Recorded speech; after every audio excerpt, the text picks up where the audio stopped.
और इस वक्त एक बड़ी खबर आ रही है सिसोदिया केस में सुप्रीम कोर्ट ने सुनवाई से इनकार कर दिया है। ये इस वक्त की सबसे बड़ी खबर। दिल्ली के डिप्टी सीएम मनीष सिसोदिया को एक बड़ा झटका सुप्रीम कोर्ट से लगा है। सुप्रीम कोर्ट ने हाई कोर्ट जाने की सलाह दी है। सुप्रीम कोर्ट ने कहा है कि आप, लेकिन इसका मतलब ये नहीं है कि सुप्रीम कोर्ट दिल्ली के अंदर है तो आप डायरेक्ट उस मैटर को सुप्रीम कोर्ट के अंदर लेके आए। आपके पास विकल्प है हाई कोर्ट जाने का। उसी को तमाम दूसरे जो जजमेंट हुए थे उस जजमेंट को पढ़ते हुए अभिषेक मनु ने सुप्रीम कोर्ट ने सुनवाई से इनकार कर दिया है। सुप्रीम कोर्ट ने कहा है कि आपको हाई कोर्ट जाना चाहिए, सीधे सुप्रीम कोर्ट आने की जरूरत नहीं थी। का फैसला है, अगर आप चाहते हैं तो उस फैसले के खिलाफ हाईकोर्ट जा सकते हैं। आपके पास दूसरे कानूनी राहत के विकल्प हैं। और जस्टिस नरसिम्हा ने तो यहां तक कहा कि अगर कोई मामला दिल्ली का है तो इसका मतलब ये नहीं कि सीधे सुप्रीम कोर्ट का रुख किया जाए। तो कोर्ट ने अपनी तरफ से याचिका पर सुनवाई से इनकार किया है। एक और महत्वपूर्ण बात है वो ये कि अभिषेक मनु सिंघवी ने जब कोर्ट का रुख को भांप लिया तो उन्होंने याचिका को वापस लेने की मांग की और साथ ही ये भी कहा कि कम से कम इतनी राहत दे दीजिए कि ट्रायल कोर्ट से कह दीजिए कि जमानत अर्जी पर तेजी से सुनवाई करके फैसला दे दे, क्योंकि ट्रायल कोर्ट में जमानत पर फैसला आने में काफी वक्त लग जाता है। लेकिन महत्वपूर्ण बात यह कि कोर्ट ने इस पर कोई टिप्पणी नहीं की। कोर्ट ने कहा कि हम याचिका को सुनवाई लायक नहीं समझ रहे हैं और बेंच उठकर चली गई।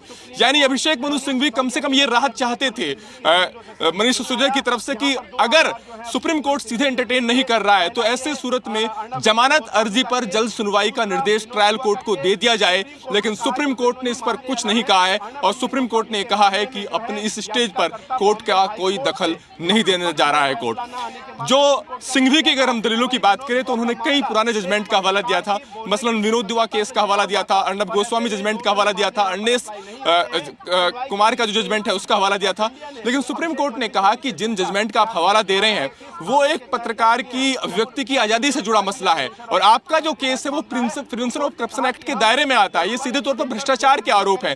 दोनों केस की कहीं कोई तुलना नहीं की जा सकती। तो सुप्रीम कोर्ट ने साफ कर दिया कि फिलहाल वो इस याचिका पर सुनवाई करने नहीं जा रहा है। अब उनके पास सिर्फ यही विकल्प है कि वो दूसरे कानूनी राहत के विकल्प आजमा सकते हैं। यानी ट्रायल कोर्ट के अगर आदेश को चाहें तो हाई कोर्ट जा सकते हैं या दूसरे जो कानूनी राहत के विकल्प हैं उनको आजमाया जा सकता है। लेकिन सुप्रीम कोर्ट से कोई राहत नहीं है। सुप्रीम कोर्ट से मनीष सिसोदिया को कोई राहत नहीं मिली है। सीजेआई ने साफ तौर पर कहा है कि बेल चाहिए तो निचली अदालत से लीजिए, सीधे सुप्रीम कोर्ट आना एक स्वस्थ परंपरा नहीं है।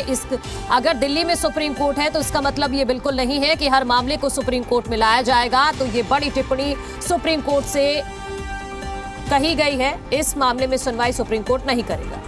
साफ कर दिया गया था कि इस याचिका को एंटरटेन करने नहीं जा रहे हैं। सिंघवी ने कुछ हद तक कोर्ट को कन्विंस करने की कोशिश की तो सरकार की तरफ से एसजी तुषार मेहता हालांकि कोर्ट के अंदर मौजूद थे लेकिन उन्हें ज्यादा बात रखने का अवसर ही नहीं मिला और ना ही उनको बात रखने की जरूरत महसूस हुई। हालांकि जब सिंघवी की तरफ से यह कहा गया कि अगर कोर्ट याचिका पर सुनवाई नहीं करने जा रहा है तो हमें याचिका को वापस लेने की इजाजत दे दी जाए, सिर्फ ट्रायल कोर्ट को यह कह दिया जाए कि वो बेल पर जल्दी सुनवाई कर ले, तो उस वक्त तुषार मेहता ने जरूर अपोज किया।